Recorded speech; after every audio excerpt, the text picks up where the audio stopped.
জামালের কাছে 500 টাকা আছে। তিনি তার ভাই কামালকে 40% টাকা দিলেন। কামাল তার বোন রানুকে 10% টাকা দিলেন। রানু কত টাকা পাবে?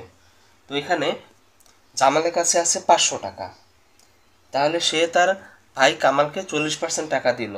তাহলে কামালকে সে টাকা দিল, কামাল টাকা পাবে 500 এর 40%।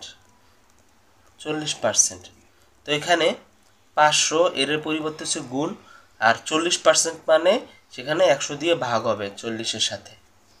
তাহলে এখন যদি আমরা এটা কাটাকাটি করি, 0 0 কাটলাম, তাহলে উপরে থাকে 5 40 200 টাকা। তাহলে কামাল পাবে 200 টাকা।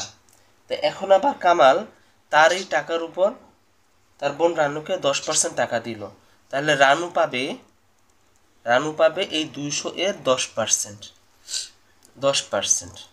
তাহলে 200 এর পরিবর্তে গুণ, 10-এর সাথে পার্সেন্ট থাকা মানে 100 দিয়ে ভাগ, 10 ভাগ 100। এখন আবার 200-কে 100 দিয়ে কাটলে হবে 2, তারপর 10 দুগুণে 20।